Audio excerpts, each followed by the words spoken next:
রাত 11টা পেরিয়েছে।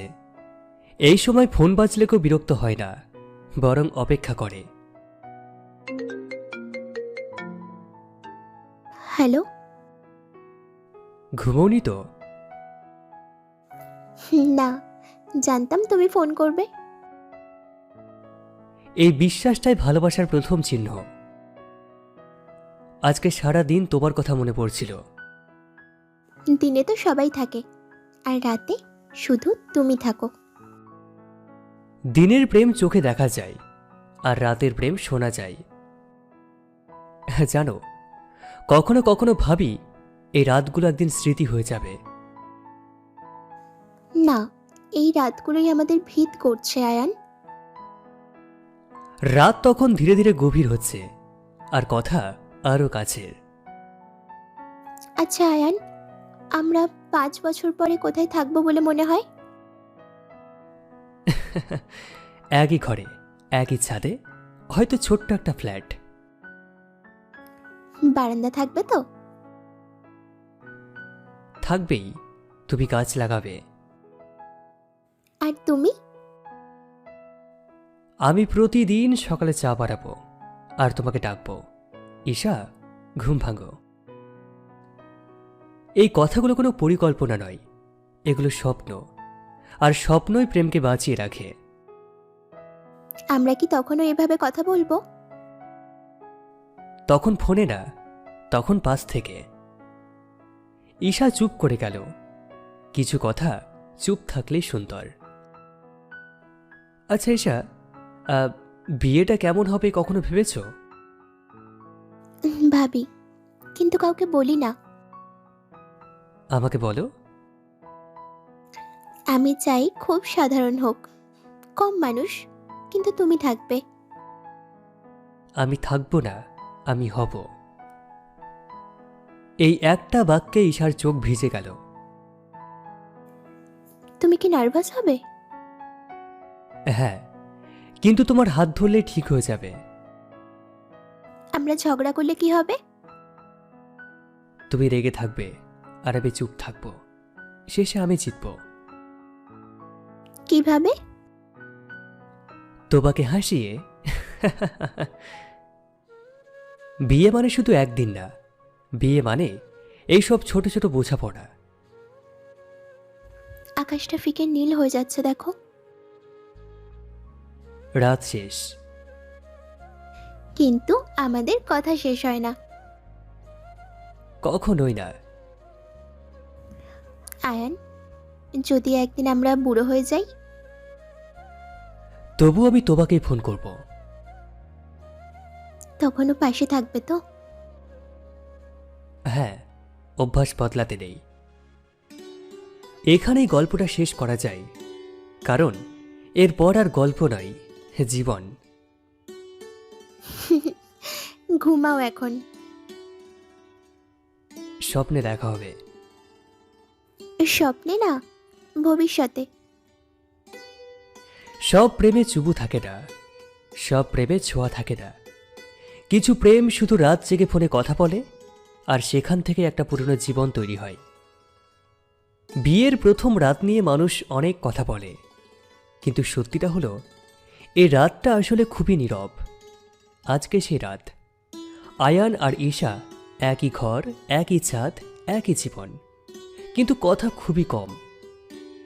ঘরের আলোটা মৃদু, দেওয়ালের ছায়াগুলোও যেন কম কথা বলছে। বাইরে বিয়েবাড়ির শেষ শব্দগুলো মিলিয়ে গেছে। এখন শুধু ঘড়ির টিকটিক শব্দ। ঈশা বিছানার এক পাশে বসে আছে, আয়ান অন্য পাশে, কিন্তু দুজনেই চুপ। ঠান্ডা লাগছে? উহুম, না। এই প্রশ্নটার মানে শুধু ঠান্ডা না, মানে আমি আছি। ঈশা শাড়ির আঁচলটা ঠিক করে, হাত কাঁপছে একটু। আয়ান সেটা দেখে। সে কিচ্ছু বলে না, শুধু ধীরে ধীরে কাছে আসে। আমি কি পাশে বসবো? হুম। বিয়ের পর প্রথম রাতে অনুমতি চাওয়াটাই সবচেয়ে বড় ভালোবাসা। দুজনের কাঁধ ছুঁয়ে আছে, পুরো ঘর ভরে আছে নতুন একটা সম্পর্কের গন্ধে। চেনা, তবু আলাদা। আমরা সত্যিই বিয়ে করে ফেলেছি, তাই না? হ্যাঁ, আর কালও তাই থাকবে। এই কথাটা ঈশাকে শান্ত করে দেয়, কারণ আজকের রাতটায় ভয় ছিল না, ভয় ছিল কাল। আয়ান ধীরে ঈশার হাতটাকে ধরে, খুব শক্ত না, খুব আলগাও না। মনে হচ্ছে আজকের রাতটা আমরা অনেক দিন কথা বলবো না। ঠিকই তো, আমরা তো সারা জীবন কথা বলবো। এই প্রথম রাতে কেউ তাড়াহুড়ো করে না, কারণ তাড়া করার মতো কিছুই নেই। ঈশা মাথা রাখে আয়ানের কাঁধে, শব্দ ছাড়াই। আয়ান একটু শক্ত করে ধরে। ভয় লাগছে? না, শুধু নতুন লাগছে। নতুন থাকুক, আমি অভ্যাস বানাতে চাই না, আমি যত্ন বানাতে চাই। এই কথাটার কোনো উত্তর হয় না, শুধু চোখ ভিজে যায়।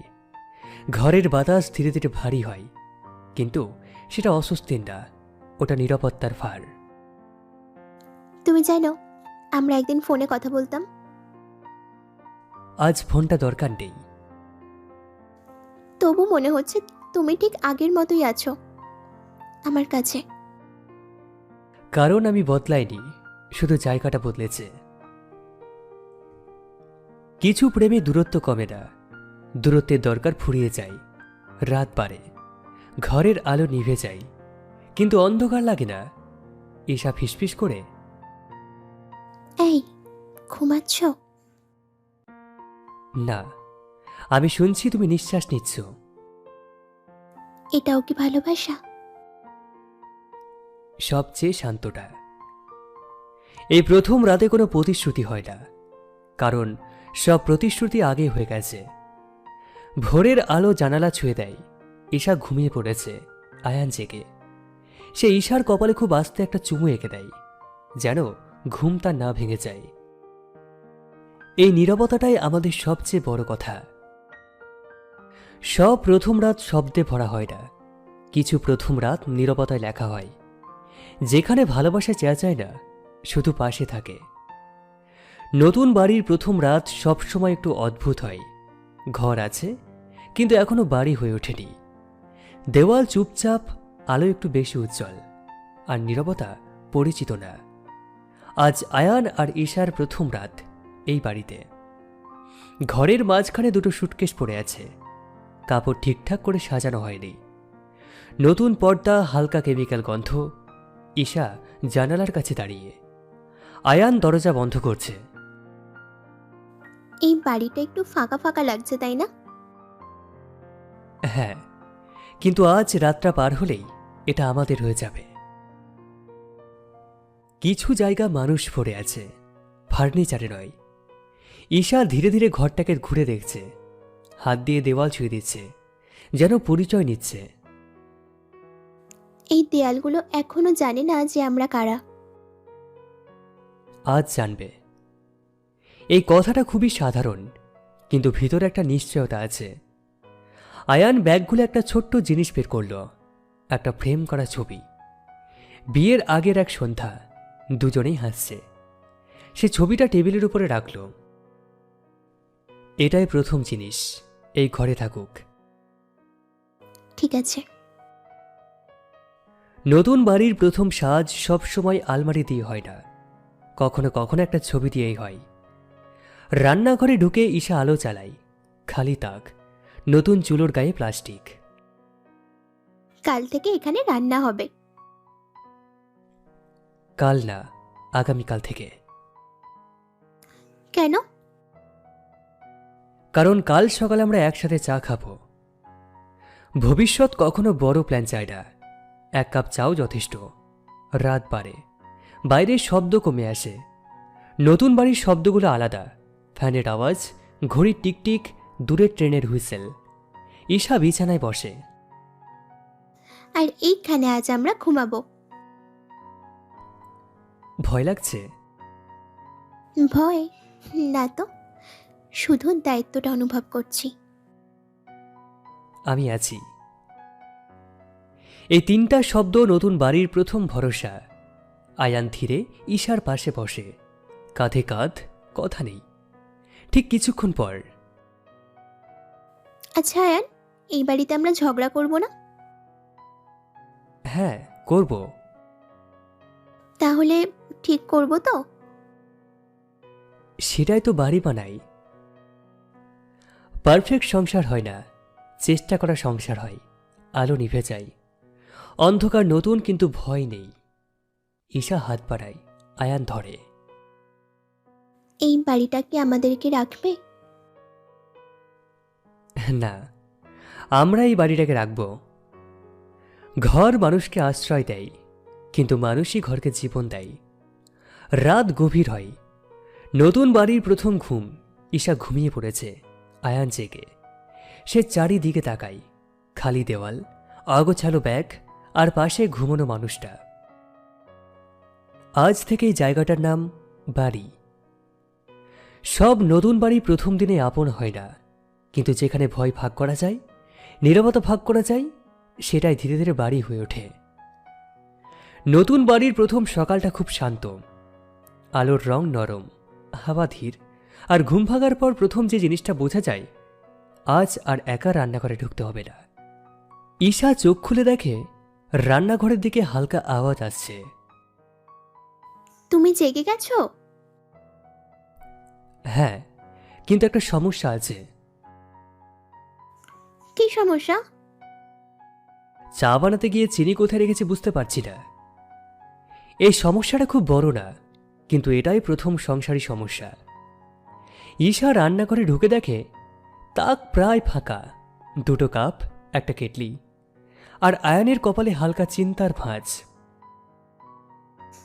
চিনি তো এখনো কেনা হয়নি। তাহলে চা? আজ প্রথম দিন, আজ চা একটু তেতোই হোক। সব প্রথম দিনের মতোই রান্নাটাও পারফেক্ট হবে না। ঈশা আলমারি খুলে চাল বের করে, আয়ান সবজি ধুতে যায়। আমি কি ঠিকঠাকভাবে কাটছি? একটু বড় বড় হয়ে যাচ্ছে। তাহলে তুমি শেখাও। এই শেখাও শব্দটাই রান্নাঘরটাকে আপন করে তোলে। ঈশা আয়ানের হাতের উপর নিজের হাত রেখে ছুরি চালানো দেখায়। দুজনের আঙুল খুবই কাছাকাছি। এইভাবে ধরে এইভাবে কাটতে হয়। আমি রান্না না, তোমাকে শিখছি। রান্নাঘরে প্রেম খুব চুপচাপ হয়। চুলায় কড়াই বসে, তেলে সর্ষের ফোড়ন, ঘরে গন্ধ চড়ায়। এই গন্ধটাই তো বাড়ি বানায়। কাল থেকে এটা অভ্যাস হয়ে যাবে। অভ্যেস না, স্মৃতি হোক। সংসার স্মৃতি দিয়েই টিকে থাকে। হঠাৎ একটু লবণ বেশি পড়ে যায়। এই যা, লবণ একটু বেশি হয়ে গেছে। আরে, তাতে কি হয়েছে? খারাপ লাগবে তো। না, প্রথম রান্নার স্বাদ সব সময় মনে থাকে। পারফেকশন নয়, মনে থাকা, এইটাই আসল। খাবার নামানো হলো, দুজনেই প্লেটে নিয়ে টেবিলে বসলো। একটু নার্ভাস লাগছে। আমারও, কিন্তু একসাথে। দুজনেই একসাথে প্রথম কামড় নিল। খারাপ না। আমার কাছে খুব ভালো, সত্যি? কারণ এটা আমরা বাড়িয়েছি। এই কথার পর আর কোনো রিভিউ দরকার হয় না। খাওয়া শেষ, বাসন পড়ে আছে একপাশে। এবার এগুলো কে ধোবে? আমরা। একসাথে? সবকিছু যেমন। সংসার মানে কাজ ভাগ করা যায় না। সংসার মানে সব কিছু পাশে থাকা। বাসন ধোয়ার ফাঁকে হঠাৎ আয়ান বলল, জানো, এই রান্নাটা আমি কোনো দিনই ভুলব না। আমিও না, কারণ এটাই আমাদের শুরু। সব শুরু বড় হয় না, কিছু শুরু একটু বেশি লবণ দিয়ে শুরু হয়। একসাথে প্রথম রান্না মানে শুধু খাবার বানানো নয়, এটা হলো ভুল মেনে নেওয়া, হাসি ভাগ করা, আর ধীরে ধীরে একটা জীবন তৈরি করা। জন্মদিন মানে অনেকের কাছে কেক, ছবি আর শুভেচ্ছা, কিন্তু সংসারে জন্মদিন মানে একটা মানুষ যে সকাল থেকে মনে করিয়ে দেয় যে আজ তুমি একটু বেশি জরুরি আমার কাছে। আজ ঈশার জন্মদিন, বিয়ের পর প্রথম। ভোরের আলো ঠিকমতো ঢোকেনি এখনো। ঈশা ঘুমের ঘোরে পাশ ফিরতে টের পেল আজ আয়ান নেই বিছানায়। সে চোখ খুলল। আয়ান, রান্নাঘর থেকে আওয়াজ এলো বাসন নড়ার শব্দ। চুলোর হালকা আওয়াজ। ঈশা ধীরে ধীরে উঠে গেল। এই সময় কি করছো? এই কিছু না। কিছু না মানে? জন্মদিনে নাকি প্রশ্ন করা যায় না। ঈশা হেসে ফেলল। এই হাসিটায় আয়ানের সকাল। টেবিলে একটা ছোট্ট ট্রে, দুটো কাপ চা, একটা বিস্কুটের প্যাকেট আর একটা ছোট্ট ফুল, কাল রাতে বাজার থেকে কিনে আনা। Happy birthday. এইটাই? এইটাই। প্রথমটা সহজ হোক। ঈশার চোখ ভিজে এলো, কারণ এই প্রথম জন্মদিন যেখানে তাকে কিচ্ছু চাইতে হয়নি। ঈশা চায়ের কাপটাকে হাতে নিল। তুমি জানো, আগে জন্মদিনে আমি খুব এক্সাইটেড থাকতাম। এখন? এখন শান্ত। শান্তটা ভালো। খুব। সব আনন্দ চেঁচিয়ে হয় না, কিছু আনন্দ চুপচাপ বসে থাকে। দুপুরে আয়ান অফিস থেকে তাড়াতাড়ি ফিরল, হাতে একটা ছোট্ট কেক। এত ছোট? আমরা দুজন, আর মোমবাতি বেশি হলে ফু দিতে সময় লাগবে। ঈশা হেসে ফেলল। আলো নিভল। একটা মোমবাতি জ্বালানো হলো। চোখ বন্ধ করো, কিছু চাইতে হবে। আমি চাই এভাবেই থাকুক। চুপ। আরে সেটা তো আগেই হয়ে গেছে। মোমবাতি নিভে গেল। কেক কাটার সময় আয়ানের হাত কাঁপল। তুমি কি নার্ভাস? হ্যাঁ, কারণ এটা আমার স্ত্রীর প্রথম জন্মদিন। এই বাক্যটা ঈশার জন্য উপহার হয়ে গেল। কেক খাওয়ানো হলো। ক্রিম নাকে লেগে গেল। এই, সাবধানে। জন্মদিনে নিয়ম থাকে না। হাসিতে ভরে গেল ঘরটা। নতুন বাড়ি একটু কম ফাঁকা লাগলো। রাতে দুজন বারান্দায় দাঁড়িয়ে। আজ দিনটা খুব সাধারণ ছিল আয়ান। আর সেই জন্যই বিশেষ। আগামী বছর? তখন হয়তো কেক বড় হবে, কিন্তু আমি একই থাকব। সংসার বদলাই, কিন্তু মনটা যদি এক থাকে তাহলেই যথেষ্ট। একসাথে প্রথম জন্মদিন মানে উপহারের পরিমাণ নয়, এটা মানে একটা মানুষ যে সারা দিন বলে যায় আজ তুমি আমার সবচেয়ে প্রিয় কাজ। সংসারের প্রথম ঝগড়া কখনো প্ল্যান করে আসে না। এটা আসে খুব সাধারণ একটা কথায়, খুব ক্লান্ত একটা দিনে। আজও তেমনই এক রাত। রাত প্রায় 10:30। ডাইনিং টেবিলে বাসন পড়ে আছে। আয়ান সোফায় বসে ফোন দেখছে। ঈশা রান্নাঘরে চুপচাপ, খুব বেশি চুপচাপ। তুমি কি বাসনগুলো ধুয়ে দেবে? একটু পরে। এই মেলটাকে শেষ করি। এই একটু পরে শব্দটাই ঝগড়ার প্রথম ইট। একটু পরে মানে কখন? বললাম তো একটু। সারা দিন কাজ করে আমিও ক্লান্ত। আমি কি ক্লান্ত নই?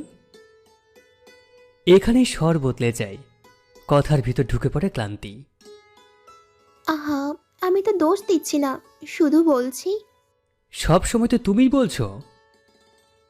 এই লাইনের পর ঈশা চুপ করে গেল। এই চুপটাই আয়ান বুঝতে পারেনি। কিছুক্ষণ পর ঈশা একাই বাসন ধুতে শুরু করলো। জলের শব্দটা একটু জোরেই পড়ছে। আরে, এভাবে শব্দ করছো কেন? কারণ কেউ শোনে না। এই কথাটা আর ঝগড়া নয়, এটা কষ্ট। আয়ান উঠে দাঁড়ালো। দুজনেই চুপ। রান্নাঘরের আলোটা জ্বলছে। ঘরের অন্যদিকে অন্ধকার। ঈশা চোখ ভিজে ওঠে। আমি ভেবেছিলাম বিয়ের পর সব সহজ হবে। আমি ভেবেছিলাম তুমি বুঝবে। দুজনেই ভুল ভাবছিল। আয়ান ধীরে ধীরে কাছে আসে। ঈশা মুখ ফেরায়। আমি ভুল করেছি। তুমি সব সময় এত দেরিতে বোঝো কেন? কারণ আমি শিখছি। এই শেখার ইচ্ছেটাই ঝগড়াকে থামাই। আয়ান নিজের হাত বাড়ায়। ঈশা প্রথমে ধরে না, কিছুক্ষণ পরে আঙুল ছয়। আমি ঝগড়া করতে চাই না। আমিও না। আমি শুধু চাই তুমি আমাকে ছেড়ে চুপ করে থেকো না। এই কথাই ঈশা আয়ানের বুকের মধ্যে মুখ লুকিয়ে ফেলে। কাঁধ ভিজে যায়, শব্দহীন কান্না। আয়ান কিছু বলে না, শুধু শক্ত করে ধরে। আগামীবার আমি এই একটু পরে কথাটা বলবো না। আগামীবার আমি আগে বলবো। আমি ক্লান্ত। এটাই মধুর মিল, ক্ষমা চাওয়া নয়, বোঝাপড়া। দুজনেই একসাথে বাসন ধয়। রান্নাঘরে আবার আলো লাগে। এই ঝগড়াটার দরকার ছিল। হ্যাঁ, না হলে আমরা শিখতাম না। সংসার ঝগড়ায় ভাগে না। সংসার ভাঙে যখন ঝগড়ার পর কথা হয় না। ঘুমোতে যাওয়ার সময় ঈশা ফিসফিস করে। আজকে রাতটা খারাপ ছিল, তাই না? কিন্তু শেষটা ভালো। আমরা কি ঠিক আছি? আমরা শিখছি, সেটাই ঠিক থাকা। ভালোবাসা মানে ঝগড়া না হওয়া নয়। ভালোবাসা মানে ঝগড়ার পর একই বালিশে মাথা রাখা। এভাবেই আয়ান আর ঈশার গল্পটা গল্প থেকে জীবন হয়ে গেল।